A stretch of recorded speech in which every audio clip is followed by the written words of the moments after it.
Bueno, sigamos con nuestra clase. Nos corresponde hablar del próximo inciso del artículo 19, número 12, que no ha cambiado desde su dictación. Es el derecho a fundar, editar y mantener medios impresos. Dice la Constitución que toda persona natural o jurídica tiene el derecho de fundar, editar y mantener diarios, revistas y periódicos en las condiciones que señale la ley. Ahora bien, si nos damos cuenta, se refiere a medios impresos de circulación diaria o bien de circulación no diaria, semanal, quincenal, etcétera, periódicos, revistas semanales, quincenales o mensuales. Y esto obedece precisamente a que en la época en que se dictó la Constitución, estos eran los medios que formaban opinión pública.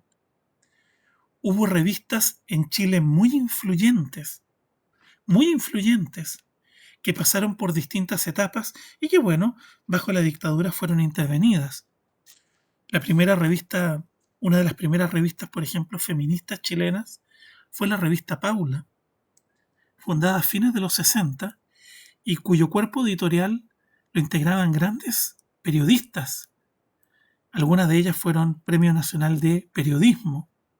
Otra derivó a la literatura Isabel Allende, que es periodista. Isabel Allende tenía una columna muy interesante, feminista, que se llamaba Civiliza su cavernícola. Lo recuerdo vívidamente porque mi madre leía esa revista cuando yo era niño. Llegaba semanalmente o quincenalmente a mi casa. Y así había una serie de revistas muy interesantes. Revistas de entrevistas. La revista Cosas. La revista Cosas tenía una parte, a ella fueron a parar muchas editoras y periodistas de la revista Paula, que fueron desvinculadas bajo la dictadura, fundaron esta revista que trataba en una parte del mundo del glamour, del papel couché, pero tenía entrevistas de política que mezclaban entre medios que eran fantásticas, donde entrevistaban a gente muy importante en el medio político, marcaban tendencia. Lo mismo sucedió después con la revista Caras y otras revistas que se fundaron, la revista APSI, en fin, la revista Hoy. Muchas de estas revistas ya desaparecieron, precisamente por la competencia de los medios digitales, pero también por la evolución en los gustos. Ahora, muchas revistas que se publican en Chile son franquicias de revistas que se publican en Estados Unidos. Ahora, la edición chilena no tiene nada que ver con la edición de la revista estadounidense. Nada que ver. O la edición, más bien dicho, no chilena, hispanoamericana. Porque muchas revistas, inclusive revistas de moda, suelen contener contenido político en ese país, a diferencia de la versión hispanoamericana, que no tiene nada que ver, que es sumamente melosa. Las revistas melosas, con intellado, cosas así, nada que ver con su símil estadounidense. Allá son revistas realmente de avanzada, que mezclan muchas cosas. Bueno, la verdad es que el artículo segundo de la ley 19.733 define diario desde en relación con la iniciación de actividades. Para ello está el artículo segundo y el artículo 11, inciso tercero de la ley 19.733. La evolución de los medios de comunicación ha llevado a que probablemente los medios impresos van a terminar por desaparecer. De hecho, usted puede ya advertirlo en los libros. Las editoriales publican muy pocos libros impresos y la mayoría se va inmediatamente a la versión del libro digital. Si usted no compra los 20, alguno de los 20 o de los 50 ejemplares del libro que quiere leer, tiene que comprar la versión digital. Usted lo ve en los libros de derecho hoy en día. Las revistas de derecho ya son todas digitales. Que yo sepa, dejamos de publicar nuestra revista en versión papel.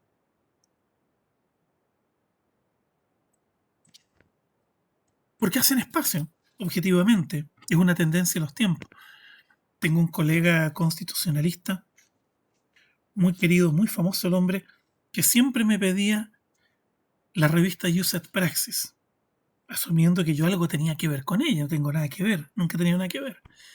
Y yo siempre le regalaba los ejemplares, fundamentalmente porque estando digitales, ¿para qué los quería tener? Ocupaban mucho espacio. Un día le pregunté, ¿no? A él le gustaba sentir el olor al papel, estar rodeado de eso, no sé. Era una sensación muy interesante. Hay sociedades de bibliófilos en Chile que coleccionan libros, por ejemplo, libros raros y valiosos, primeras ediciones.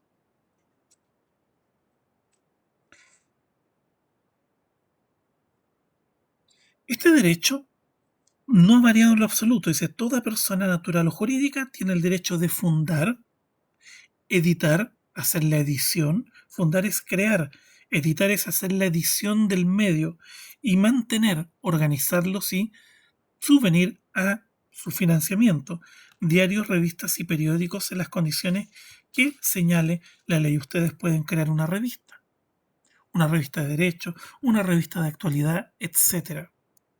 Y simplemente lo que hay que hacer hoy en día es registrar el nombre en el registro de propiedad intelectual y mandar ejemplares a la Biblioteca Nacional, si mal no recuerdo. Yo cuando era estudiante de Derecho participé en un emprendimiento editorial. eh, Fue bien especial, fue muy especial, porque un compañero de curso que en realidad pintaba más para periodistas sacó una revista. Y la revista tenía un signo político y nos excluyó al resto.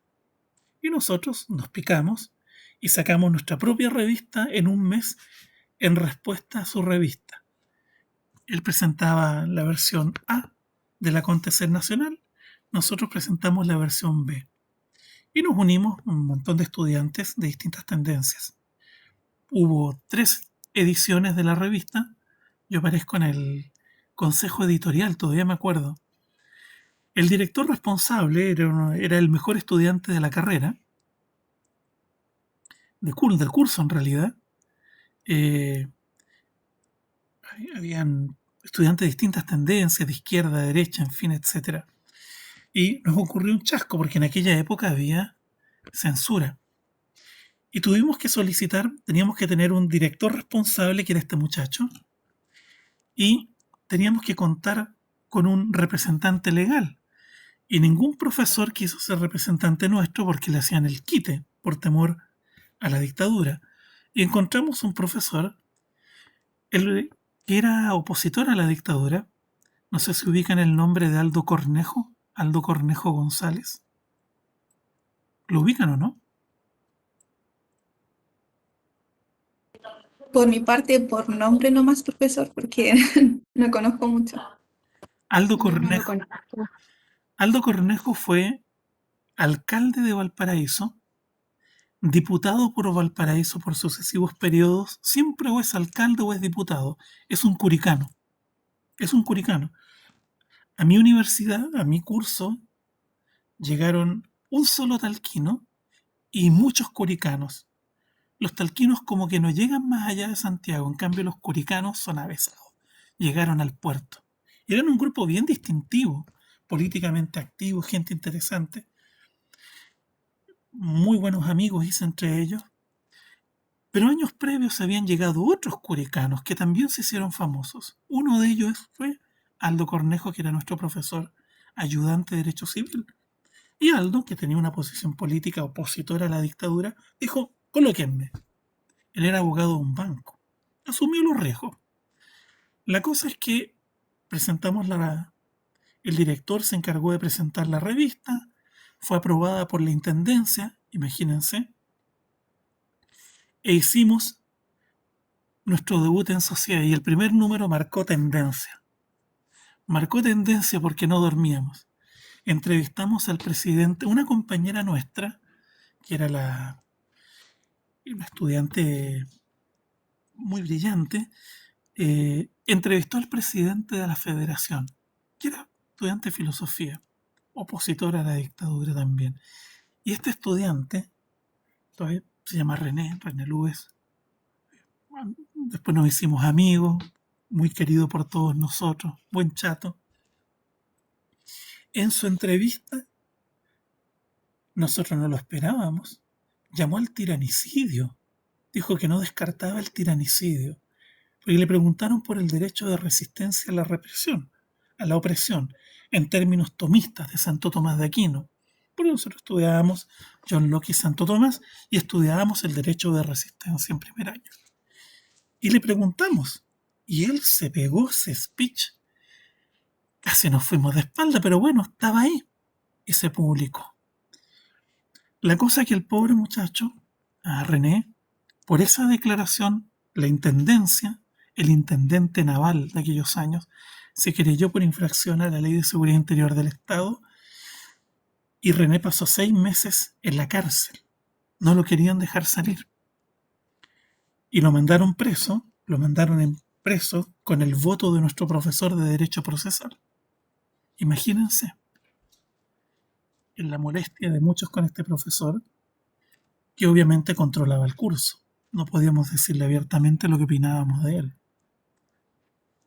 Pero este señor, después de que lo mandó preso, se perdió como cerca de 45 días. No se atrevía a ir a la universidad.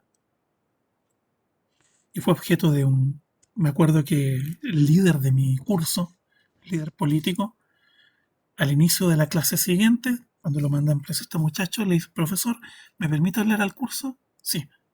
Y él dice, bueno, yo no quiero tener clases con compañeros, nuestro presidente ha sido enviado preso con el voto de él, y lo apunta delante de todo.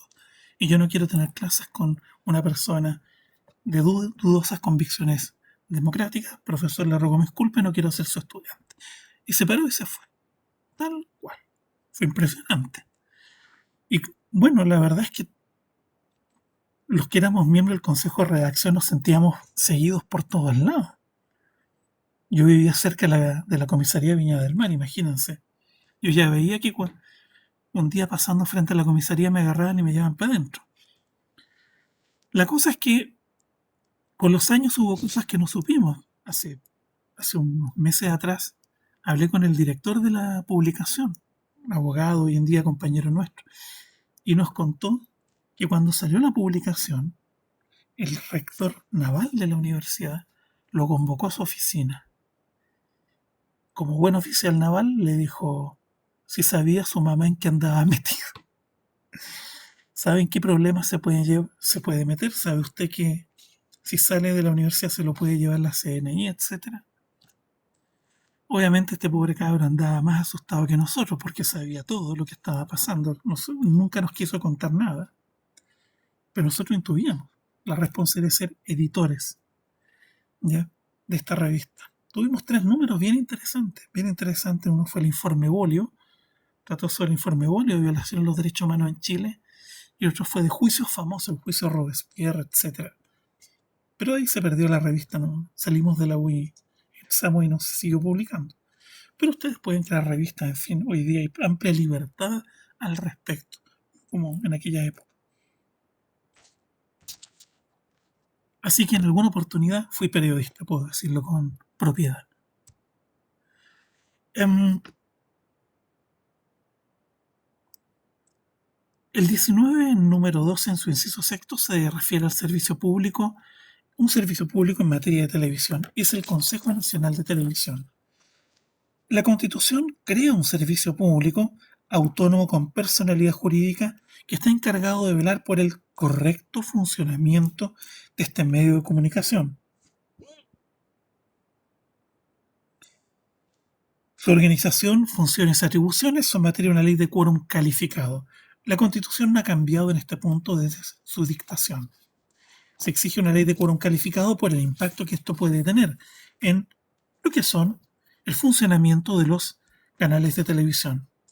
¿Por qué se crea?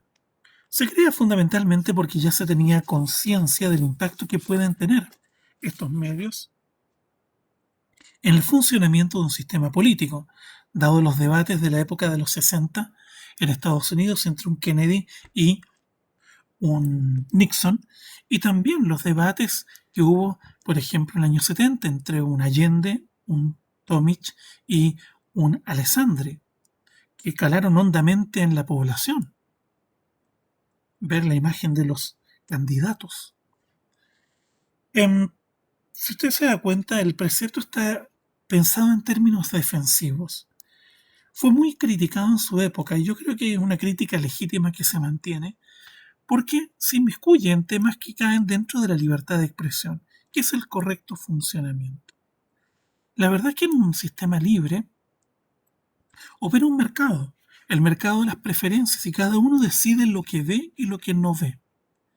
Y si hay personas que ven un programa, la verdad lo ven porque les gusta, les interesa, pero la verdad es que este Consejo Nacional se llena de reclamos cuando hay ciertos programas, de gente que se dedica a ver programas para reclamar, objetivamente. Está regulado en la ley 18.838. Ahora, es un servicio público, si se dan cuenta, autónomo, tiene una autonomía tal respecto de la administración del Estado, como por ejemplo el Consejo Nacional para la Transparencia o el Ministerio Público, otro servicio público autónomo, solo que de rango constitucional, al igual que este. ¿Podría desaparecer de la Constitución? Sí, no va a pasar nada. Yo tengo la impresión que poca gente realmente ve televisión abierta. Mucha gente ve otros medios o se informa de otra manera. Y la televisión abierta, la verdad es que es eh, son realities, son, no sé, programas de... No hay mucho realmente de reflexión, salvo un par de programas.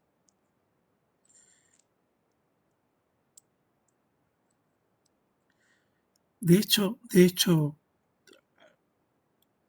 programas de cortes ficticias que hay en la televisión, etcétera. No hay mucho, realmente, dado la forma que funciona esta industria. Pero ahí está. Sepan que existe, yo no les pido más. Sepan a qué se dedica. ¿Qué pasa con la televisión y la radiodifusión? El 19 número 12, en su inciso quinto,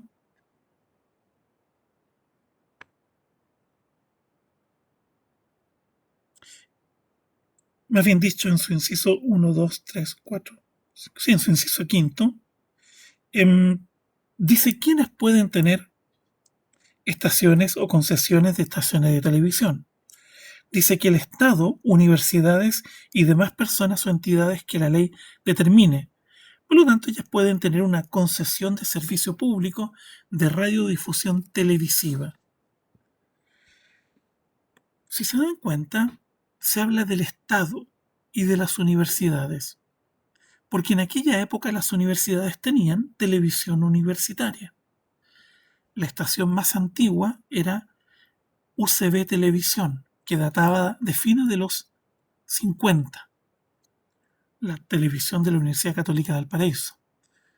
De ahí salieron programas famosos, el Pipiripao, el Profesor Rosa, salió de ahí. Show de goles. El show de goles venía de UCB Televisión. De hecho, el programa pertenece al papá de un compañero de facultad, que ha hecho clase acá, el profesor Eduardo Gandulfo. Su papá es abogado, también Eduardo Gandulfo, o es periodista, no sé. Eduardo Gandulfo y es dueño del show de goles, tal cual. Y así una serie de eh, programas de conversación, famosa tertulia, que funcionó por décadas. Luego surge la estación de televisión de la Universidad Católica de Chile, luego la estación de televisión Televisión Nacional de Chile, la estación de televisión de la Universidad de Chile. Esta última fue vendida posteriormente y de ella surgió Chilevisión. La Universidad de Chile vendió su concesión y de ahí surgió Chilevisión. Y la única estación que fue creada fuera de las anteriores fue Megavisión, aparte. Megavisión creo que era el Canal 9, el famoso Canal 9 que había en Santiago. La estación de televisión de la Pontificia Universidad Católica de Chile, en los hechos, fue entregada en concesión a un grupo económico, que es el Grupo Luxich, que decide la línea editorial. Y todas las estaciones que había en las sedes regionales de la Universidad Católica de Chile se autonomizaron. Cuando yo llegué a la Universidad de Talca, había Utalca TV. Había una estación de televisión en la universidad. La vi un par de veces, nada más. Hoy día, con la televisión digital es más fácil poder funcionar con estaciones de televisión, con concesiones de esta naturaleza. Y tenemos TV Campus, al igual que muchas universidades de Chile. ¿Ya? La Ley General de Telecomunicaciones se refiere al uso y goce de las frecuencias del espectro radioeléctrico, que es a través de las cuales yo me atrevería a decir la mayoría de la población de Chile todavía se informa y recibe entretenimiento. No está en la Constitución, curiosamente. La Constitución pensaba que la televisión, o los constituyentes pensaban que el mayor riesgo estaba en la televisión. ¿Riesgo para qué? Para una sociedad libre, ante el temor de que hubiera una manipulación de la opinión pública. La verdad es que yo creo que no visoraron el cambio que se venía. Y obviamente ese cambio ha sido, me atrevería a decir, cataclísmico. Donde sí hay modificaciones es en el 19, número 12, inciso final. Hoy día trata de un sistema de calificación cinematográfica. ¿Qué contemplaba esta norma antiguamente? El texto original de la Constitución del 80 decía: la ley establecerá un sistema de censura para la exhibición y publicidad de la producción cinematográfica. Sistema de censura para exhibición y publicidad de la producción cinematográfica. Y fijará las normas generales que regirán la expresión pública de otras actividades artísticas. Esta norma permitía la censura de la producción cinematográfica y se inspiraba en normas dictadas por la Junta Militar después del golpe de Estado. Esto llevó a que obras de la cinematografía mundial no pudieran ser exhibidas en Chile por razones políticas, en ocasiones por razones risibles. Por ejemplo, hay una famosa película del año 1975 que trata de un atraco a un banco. Se llama The Sting. The Sting, como el aguijón, el aguijoneante. The Sting. The Sting fue traducida al castellano como El Golpe. Obviamente no se permitió su exhibición en Chile. No por el contenido de la película, sino por el título traducido, porque en Chile el idioma, el discurso oficial es que no había habido golpe de Estado, sino pronunciamiento militar. Ridículo, si usted ve The Sting, que la vimos en Democracia. No trata de nada político, de un asalto a un banco. El violinista en el tejado tampoco pudo ser exhibida. De hecho, se pudo ver la obra de teatro sanitizada en Chile en los 80, pero la película no se pudo ver, porque trataba de un pobre violinista que tenía una visión crítica de la sociedad de clases. Por lo tanto, se prohibió porque estimulaba la lucha de clases. Es una obra clásica. Último tango en París, también porque había escenas de sexo y de una violación.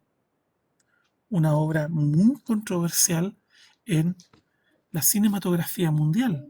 Se pudo ver solo en Democracia. La gran ironía es que los chilenos podían salir del país y ver estas obras en otros países.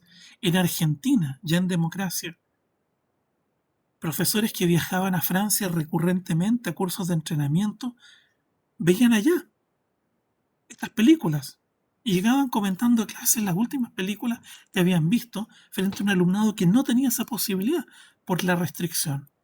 ¿Y quiénes establecían la censura? La censura la establecían personas sin ninguna competencia. Había generales y almirantes. Había jueces de la Corte Suprema que estaban en más allá de los 80 años. Por lo tanto, era ridículo, francamente, que un grupo de personas decidieran lo que algunos podíamos ver o no ver. La última tentación de Cristo fue la gota que derramó el vaso. No se pudo ver, lo que no es sino un guión bastante especial, pero que tiene nada en especial al final del día. Nada en especial. Simplemente no se pudo ver en Chile. La norma original subsistió en la reinauguración de la democracia, porque recordemos que este capítulo no se puede modificar sino por 2/3 de ambas cámaras en ejercicio. ¿Qué sucedió? Que se trató de exhibir nuevamente, se permitió en democracia la exhibición de algunas obras prohibidas y se trató de exhibir la última tentación de Cristo. Y el Consejo de Calificación Cinematográfica o de Censura y Calificación lo prohibió.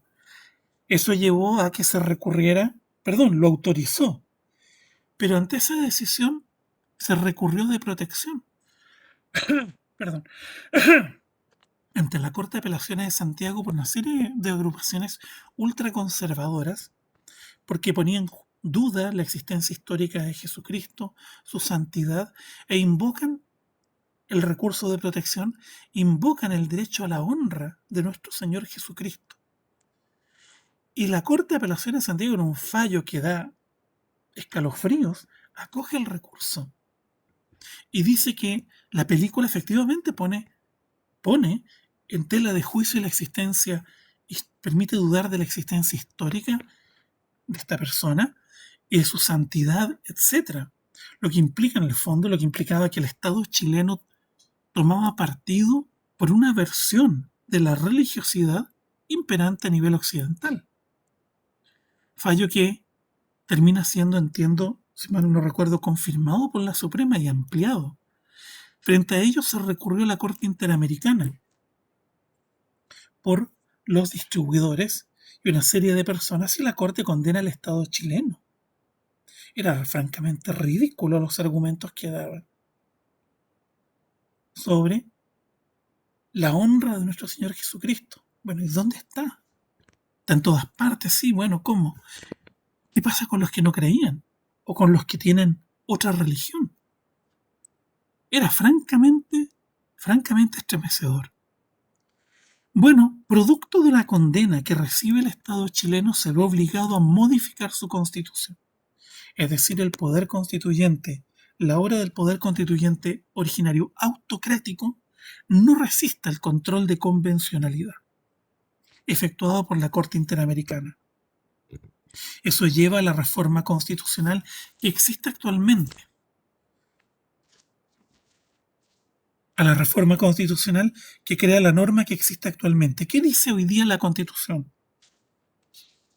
La ley regulará un sistema de calificación para la exhibición de la producción cinematográfica, es decir, solo se califica para qué edades una producción cinematográfica, una película, es apropiada. Mayores de 13, todo espectador, mayores de 16, 18, etc. Y el Consejo de Calificación Cinematográfica hoy en día está integrado por personas que tienen una versación en estos temas, decanos de artes, miembros de la sociedad de productores, etc. Y hay una ley especial que es la ley 19.846 que regula este sistema. Los artículos 10 y 14 y 17 contemplan el procedimiento para dicha calificación. Me acuerdo que mi profesor de Derecho Administrativo, en aquellos años, en los 80, se indignaba con esto, con el sistema de censura que había, porque le recordaba el famoso índice de libros prohibidos que existía antes del Concilio Vaticano II para los católicos. Y él siempre contaba que una vez tuvo que ir a hablar con el obispo de Valparaíso para que lo autorizara a leer un libro. Y el obispo no lo autorizó. Dijo, la verdad que me importó un comino, igual leí el libro, que era ridículo. Bueno, él recordaba todo esto. Y siempre hablaba de que había una serie de viejos gagá. Esas eran las expresiones que usaba, decidiendo qué podían ver los chilenos y las chilenas. En Estados Unidos el tema es bien delicado porque lo que es calificado es aquello que puede ver la población con ciertos límites en cuanto a lo que es considerado pornografía. ¿Qué es pornografía? Y en la calificación de lo que es pornografía intervienen jueces de la Corte Suprema en muchas ocasiones. Y hubo casos célebres en que había jueces que ya estaban ciegos y por lo tanto le iban relatando las películas otros jueces, gráficamente, y era lo que estaban haciendo los actores. Imagínense esa intermediación en la determinación de qué es pornografía. No es fácil definir qué podrá ser pornografía. Tenemos claro qué es en términos de edades, pero más allá de eso, sobre eso para adultos, ¿qué puede ser calificado como pornográfico? Para una sociedad libre, básicamente, y en la cual es opción de cada cual decidir qué puede consumir en términos de producción dentro de lo que es legítimo, lo que no es delictual.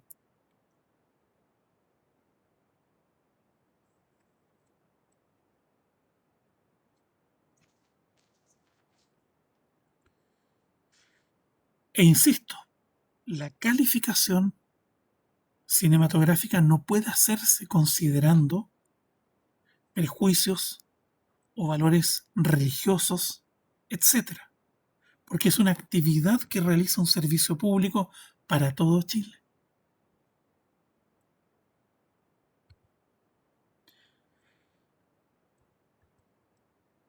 Como consecuencia de la condena sufrida por el Estado chileno, se introdujo en el 19 número 26, inciso primero, en su parte inicial, un nuevo derecho, el derecho a la libre creación artística y su difusión. Este derecho no estaba originalmente en la Constitución, hubo que introducirlo vía reforma constitucional y constituye la proyección natural de la libertad de expresión al campo artístico. No hay un arte oficial, a diferencia de lo que sucede en muchos regímenes autocráticos, en la Unión Soviética, en la Alemania nazi, en Norcorea, etc. No hay. Hay una libre creación y difusión, porque vivimos bajo un régimen de libertad de expresión. Y quien quiera vivir de esto, deberá hacer lo que necesite para poder vivir de esto. Lo puede utilizar como un emprendimiento, etc. Pero está pensado como una forma de realización. Este derecho a la libre creación artística y su difusión es una forma de autorrealización personal, de autodeterminación, y no admite censura alguna y es fruto de la decisión que les dije. Sus productos, los productos de la creación artística, están protegidos por la Ley de Protección a la Propiedad Intelectual.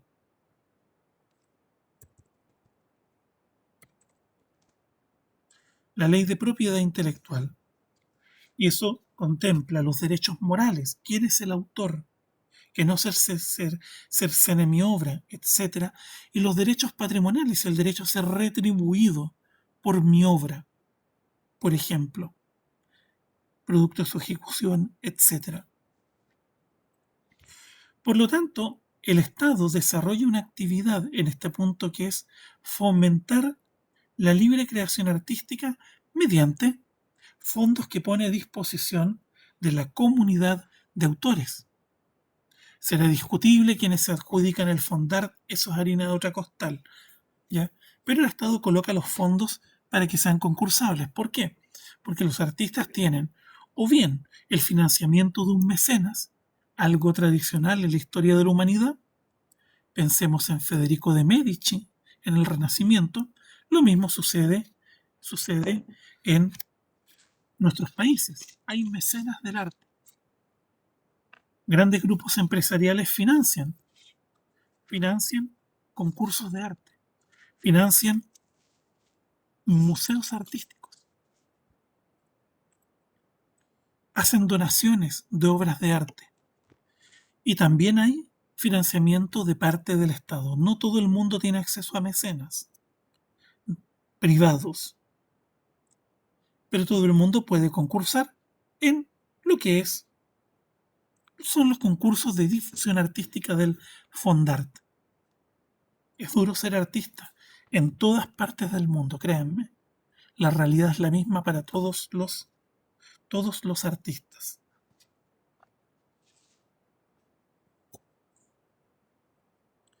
Ahora, la ley de donaciones culturales, permite que las empresas puedan deducir impuestos mediante donaciones a obras culturales, algunas de las cuales pueden ser, por ejemplo, obras de teatro. Muchas veces obras de teatro se financian mediante donaciones que efectúan empresas. Muchos empresarios quieren pasar a la posteridad donando arte, objetivamente, o donando al arte o financiando donaciones al arte. Nuestra universidad recibe muchas donaciones. Por ejemplo, el Parque de las Esculturas son donaciones. Es una forma en que se trabaja con el autointerés de los artistas. Pueden exhibirlas libremente en nuestro campus, quedan en comodato. Si necesitan llevárselas, se las llevan, pero muchas veces no se las llevan y terminan donándolas a la universidad. El friso cinético que está a la entrada, el monumento que está frente a la escuela de la antigua Facultad de Ciencias Forestales, que los estudiantes le llaman las papas fritas, que no son así. Para mi sorpresa, hace poco, el sobrino de un compañero de facultad, sobrino de un famoso escultor chileno, nos hizo llegar el catálogo de su difunto tío. Y reviso el catálogo de esculturas y para mi sorpresa encontré 3 esculturas. Este señor tiene sus esculturas en Naciones Unidas, en Suecia, en lugares sumamente importantes.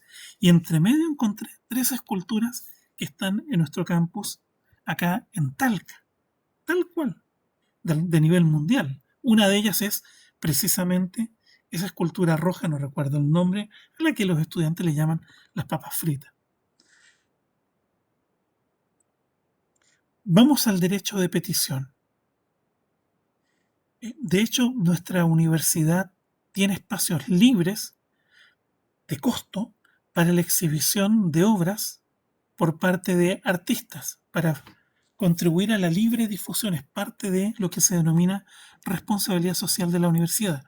Tenemos sala de exhibiciones en Santiago, muy apreciada por los artistas porque pueden exhibir ahí, libre de todo costo, sus obras, fotografías, cuadros, etcétera. Es muy interesante verlo. Y también nuestro centro de extensión. Sin contar con donaciones la famosa donación que tenemos al lado de donde estaba antiguamente la biblioteca, de esta escultora famosa. No recuerdo el apellido en este momento. Vamos al derecho de petición. El derecho de petición está regulado en el 19, número 14 de la Constitución. Proviene de la reforma constitucional de 1874, de aquellas que desmontan la autocracia presidencial chilena.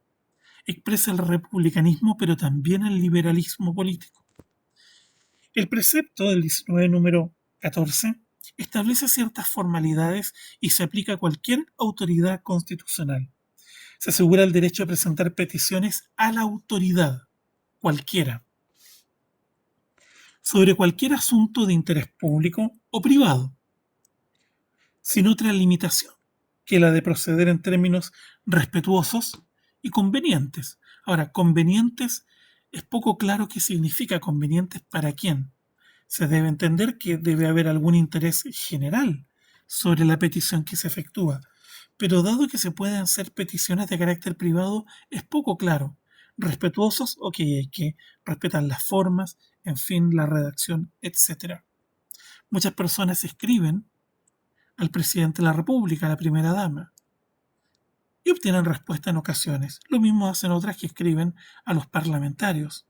Les mandan mensajes a través del correo institucional, etc. La Constitución política dice que no hay obligación, no establece la obligación de responder, y así se acordó en los trabajos preparatorios de la Comisión de Estudios de la nueva Constitución. Sin embargo, la Contraloría General de la República, desde mediados de la década de los 80, estableció en su jurisprudencia administrativa que los funcionarios públicos tienen la obligación de responder las peticiones que se les hagan. Hoy en día esa jurisprudencia administrativa, esa rica jurisprudencia administrativa que surgió precisamente en plena autocracia, es complementada por el artículo 8 de la Ley Orgánica Constitucional de Bases Generales de la Administración del Estado y los artículos 21, 28, 64 y 65, 21 y siguientes, de la Ley 19.880 que establece los procedimientos, la Ley de Bases sobre procedimientos de los órganos de la administración pública.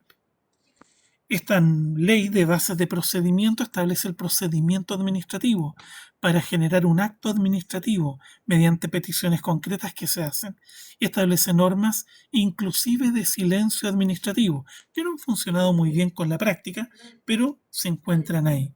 Por lo tanto, el derecho de petición no es algo de la historia, sí, tiene una importancia histórica, dado sus orígenes, junto con el derecho de asociación y la libertad de enseñanza aparecen en la reforma de 1874 y están en la Constitución chilena.